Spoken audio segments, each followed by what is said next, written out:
Hey guys, welcome back to One Piece Bounty Rush. I hope you're all having a good day. Today, I'm providing you guys gameplay of my 6-star Boost 2 Blue Runner Battle of Monsters on Onigashima Kid and Law. These guys, in my opinion, are one of the coolest EX characters in the game because they were the first ones to introduce the attack switch mechanic. Just by holding down the normal attack button, you would switch characters mid-battle, and it was so cool. But nowadays, though, in the meta, these guys are not good anymore. Sadly, they've fallen off, mainly due to the fact that this meta is just full of characters that can either ignore their defense or just straight up remove their defense increase in general. These guys are not that good anymore, sadly. Now, it's not to say that you can't pop off with them. You definitely can, but I would highly, highly suggest that you pick your fights. Don't just try to fight everybody you see. Try to be smart with these guys and play them more like a runner. I mean, I know back then you played them more like an attacker because they had the ability to do so. But I think nowadays you should definitely play these guys more like a runner now, since they just don't have it in them like that no more. I would definitely say Okiji is your biggest counter due to him just having insane amounts of fixed damage, removing your defense increase, disregarding it. It's just Okiji is your #1 biggest counter. Now, you can fight Okiji, but your best bet is to land Kid's skill 1 and then switch back to Law so you can get ice balled. But that's about it for what I have to say about them. If you want to summon for these guys, you can. I wouldn't recommend summoning for them if you just want meta units. But if you just want these guys to have them, then go ahead. So, as I said, that's about it for what I have to say about them. So, let's go into the medals, summarize the skills and traits, and dominate League. So for medals, I'm going to be rocking. I'm going to be rocking a brand new runner medal set that I made. And that Scalpel medal, 3 Captain's Law medal, and Kid and Law medal. Main purpose of this medal set, just providing with as much capture speed as possible.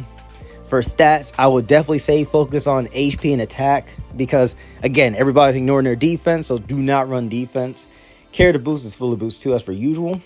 To summarize their skills, as you know, these are 2 characters in one. So they got 2 different skills for each character. So let's start off with Kid. Kid's skill 1 is really hard hitting. It's a very slow skill, but if you can land this skill on someone who relies on defense increase, it will one-shot him most of the time. This skill will also turn Kid invincible. However, it's very slow. You need to be able to bait out their dodge or take away their dodge with your normal attacks and then follow up with this skill. That's like your best bet of hitting it. Then skill 2, on the other hand, this is a long range attack. Just knocks them back. And this is also your way of healing. These guys heal off their skill too. So make sure you try to play at a distance and hit this off someone if you need to heal or something. Alright, that's about it for Kids. On the Law. Law skill 1 is a teleporting skill that has a relatively short cooldown. So you want to try to spam this to get to point A to point B. Now, don't just use this to get into a fight. I will say only do that if you know for a fact you can win the fight or you can easily grab a flag or something like that. Then skill 2, on the other hand, this is Law's invincibility skill, and this is the skill that will heal him. This skill, just like Kid, ignores damage reduction. Well, no, Kid ignores defense. This one ignores damage reduction, but this one can also go through walls, so you can catch your opponents off guard. Keep in mind, this skill is very vertical, so keep in mind that anybody that's above or below you is getting hit by this. Alright, let's go on to the traits. As you know, 2 different characters, different traits. Kid's traits, they're all about parameter boost. If you're fighting someone who's parameter boosted, Kid has the advantage against them, while Law has the advantage against characters with status effects. He can inflict anti-heal, and he can nullify status effects. So as I mentioned before, you can switch characters by holding down the normal attack button. They can ignore the enemy and capture their treasure. They can also resist stagger and being down, so you can only get them off the flag by knocking them back. But if you're playing as Kid, you have to status effect them.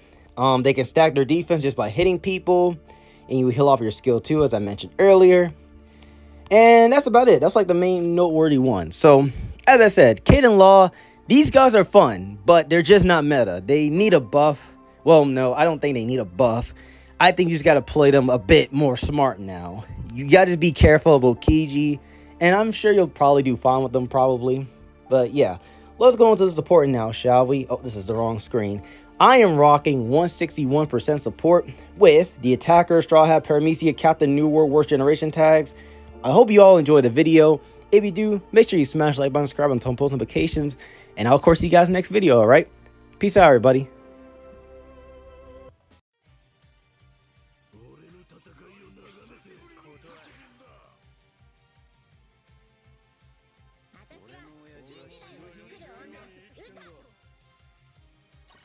Alright guys, so here we are with the first match of today's video. Let me tell you guys, getting this gameplay was really difficult. It's very difficult to play these guys in the meta. Like I said, you can definitely pop off with them if you play them right. But just playing these guys just in general, it's quite the hassle. Keep in mind, excuse me, sorry about that. Keep in mind that I don't play Claw like that no more. I used to play these guys all the time, and I was pretty decent with them. However, as time went on, I stopped playing as them because they got more and more difficult to play as. So over time, I stopped. The skill that I had with them was just gone. It's not. You guys know how it is. Like when you stop playing as like a character for a bit of time, you start becoming trash with them, and you don't know how to properly play them. Now, it's not to say that I can't use them properly. It's just that I will be doing some stupid stuff. If that's like the best way I can put it. I'll be doing some dumb plays with them, and then I'll look back at how I died. And I'm just like, oh, I should have done this or I should have done that. Something. It happens to all of us. It happens to the best of us. I don't play these guys no more like that. They're not what they used to be. They're still a really fun and cool EX character. They're just falling off, sadly. Mainly due to the fact that the meta went into this ignore defense, ignore damage reduction meta, because Bandai thinks it's an amazing idea to give everybody the ability to stack defense. Which, honestly, I think Claw is like the main person who started that. These guys definitely started that whole trend because there were some characters that could stack, defense and attack? There were some characters that could do that, right? I forgot who, but there were some characters who could do both. But I think after Claw dropped, that's when we just started seeing characters that could stack their defense. We saw Claw, obviously. Gear 5 did it. And then we got characters who can ignore defense, but then those characters can also stack their defense and whatnot. And as time went on and on, we got characters that can stack both attack and defense. It's like it's becoming a mandatory thing now for them to be able to do that. And now the meta is just ignore defense. Now, not everybody's doing it now. Some characters are just ignoring damage reduction. And man, let me tell you, it is a hard time to be a defender right now. I'm a defender main, guys. I love the defender role, but man, it's quite hard to play as my favorite role when everybody's ignoring the thing that makes defenders special. I feel like at this point, defenders don't have anything that makes them, special. Because, defenders were like, oh, you want to get this flag? You got to get through me first. That type of character. They're the wall you had to bypass. But nowadays, it's just, oh, he's a guy that can stack their defense. So I can just ignore that, Not to say that it's a bad thing that everybody can ignore defense. It's not all that bad. But I feel like you just giving everybody the ability to stack defense just doesn't seem to make sense when defenders should be the main people who have that trait. But that's it for the first gameplay. Let's move on to the second one, shall we?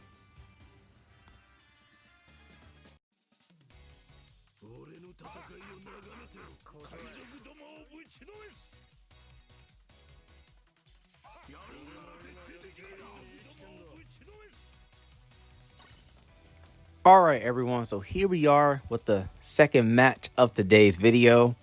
To continue like I was saying off the first gameplay, it seems that everybody in the game can just, stack their defense or damage reduction. And there's just nothing special about defenders anymore. Because, everybody in this game can do it, Like, runners can do it. Defenders obviously can do it because they're, the main ones who started that. And now attackers can do it. And so now there's really nothing unique about defenders anymore. I mean, yeah, you could say, well, they have the ignore enemy refill the treasure gauge, and, they can charge treasure gauge faster than other classes. I mean, yeah, that makes sense. Yeah, that's something unique about them. But the thing is, though, why is there other classes that can do that? Why is there other classes that have the ability of stacking their defense? I don't see a runner with the ability to stack capture speed or have capture speed in general. I don't see a defender with that either. I don't see an attacker with the ability of, well, actually, no, they do have the ability to do that. I was about to say stack defense. I don't see a runner with the ability to stack their attack. I mean, yeah, you could say, they can buff their attack, but they can't stack it and keep it forever like an attacker can. You get what I'm trying to say? Like, stacking defense, I feel like became a mandatory thing because everybody in the game hits ridiculously hard. That's power creep for you. They keep upgrading, they keep upping the stats, and in order to counteract the stat increase because they're hitting so hard, they have to give everybody the ability to stack their defense. So now defenders just don't have anything that necessarily make them, unique. That's what I'm trying to get at here.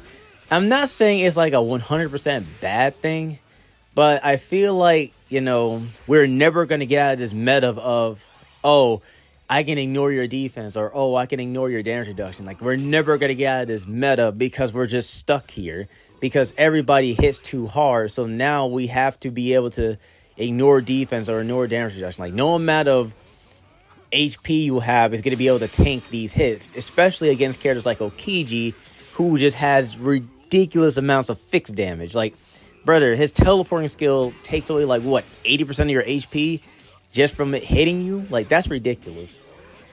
Like, power creep is real, man. The power creep is real. And I really do hope that Bandai one day realize that, hey, our game's kind of fricked up. We should probably fix it. I really do hope they try to nerf some of these characters, because there are some characters in this game that really need a nerf, like Okiji, Garp, Dark Roger, S-Snake. Those four mainly. Those are like the main four people you can think of who needs to be nerfed. Now, you could say Sabo, but I don't really see Sabo as a threat. I'm not saying he's bad, but I don't look at Sabo and say, oh, shoot, here we go again with this, I say the only annoying thing about Sabo is the fact that he just has a counter he can spam. I say, the only thing about Sabo that you should nerf is the fact that if he misses that counter, you should not be able to use it again. It should go on a couple second cooldown, so it punishes you for missing that counter. You know what I mean? But that's it for the second gameplay. Let's move on to the third gameplay, shall we?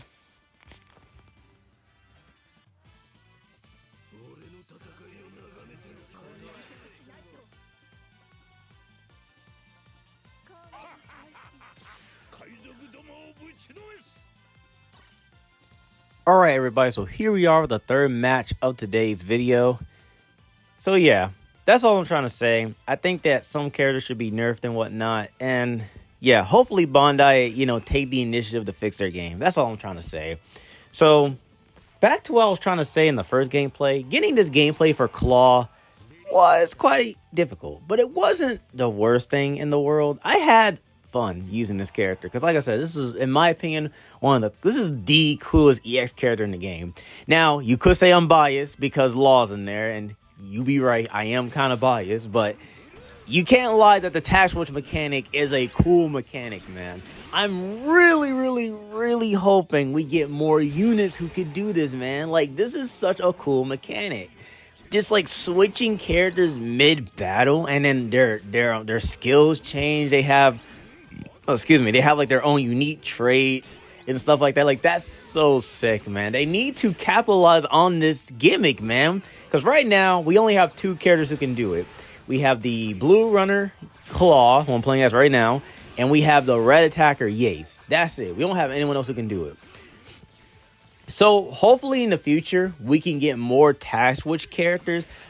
Let me know in the comment section on which tag switch characters you guys would like to see, because honestly, there's a lot of characters they could do. Like, for instance, they could do a, I 100% see this happening. When we get to the God Valley incident in One Piece, it hasn't happened in the manga yet. We have seen a flashback, but we haven't seen the actual incident itself.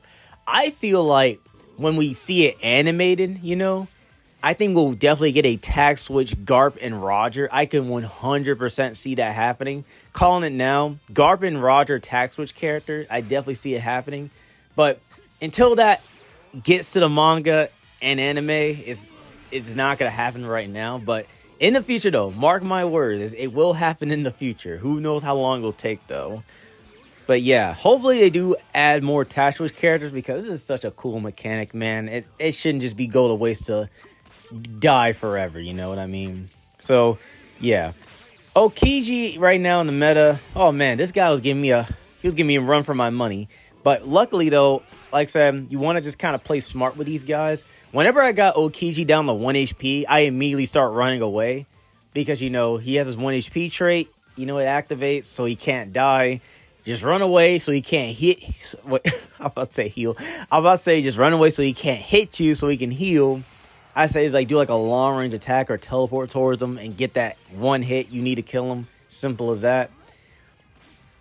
But yeah, Okiji, that man, oh man, that guy's annoying. I hate fighting Okiji, man. I hate that stupid ice ball effect. They couldn't just give him the freeze that was already programmed in the game. No, they got to make him special. He's an EX character. They just made a whole new status effect for the guy. Called it Ice Ball. Like, brother, Ice Ball? Really? You couldn't name it anything else? I get it. We have freeze. We have frostbite. I get it. But Ice Ball? Really? Out of all names, Ice Ball? The weirdest name status effect ever. But that's it for that. Let's move on to the fourth and last gameplay, shall we?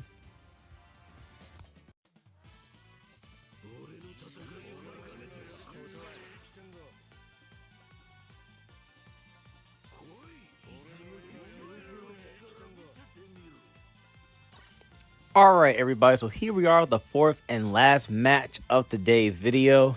As per usual, I don't really know what else to really talk about per se. So I guess I'll tell you guys what I do plan on doing for OPBR. Right now, I'm saving up my Rainbow Diamonds to get the Blue Defender Kaido. Now, I know the guy is kind of struggling right now. I know he's not the best right now in the meta, but I don't care. I wanted this character ever since he first dropped. Well, no, wait, did I want him ever since he first dropped? I don't remember. But I remember when I saw his gimmick of, like, being able to, like, charge Relegation to 150%. I was like, what? He can do that? That's so sick. Like, and then, like, his skill 2 can attack every single treasure. I was like, bro, this is so cool. This is the best defender in the game. Like, bro, I was losing my crap when I saw this character, like, when the reveal trailer happened. It was so sick. And to this day, I still want Defender Kaido. Years later, I still want this man. Before the buff even happened. I didn't care if he was trash. This was the #1 favorite EX character to me. And I will get this guy. I will. I don't know when he will come back. Maybe on his birthday. I don't know when Kaido's birthday is. But most likely, when his birthday does come around, they're going to drop both Kaidos, the Defender and the Runner one. Hopefully, because I remember when his birthday did come around, like a few years ago, they only dropped the hybrid version because for some reason they forgot the Defender version even existed. But they did eventually pull through and they dropped the Defender version back. I didn't have any Rainbow Diamonds at the time to go for him, but I am gonna get him now when he does come back eventually. So I'm gonna try to do my best to make the guy usable. He's not the best in the meta right now, but I'll make do with what I got. Other than that, I might just save my Rainbow Diamonds just for him specifically, or for a free-to-play banner. Like if I'm in a desperate need of character fries, which I'm not right now. I don't really plan on 6-starring anyone besides the Kaido. But if I ever do need a big chunk of character frags, and if the free-to-play banner has some really good characters in it, I'll most likely do a free-to-play banner, most likely. But it really all just comes down to the circumstances, really. Other than that, I don't really know what else to do in OPBR. This game can get boring at times, you know.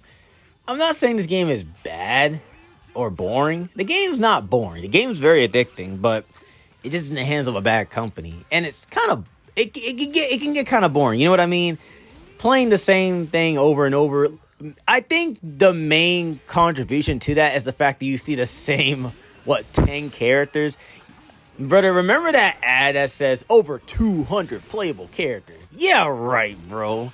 Frick out of here with that. 200 playable characters, my tail. We're like over 20 playable characters. Brother, there's barely 10 people you could play as. I just said 10 because it was a number that came to my mind. You could barely play as anyone in this game because of these EX characters. But that's it for today's video, guys. I hope you all did enjoy. If you do, make sure you smash the like button, subscribe, and turn post notifications. And I'll, of course, see you guys next video, alright? Peace out, everybody.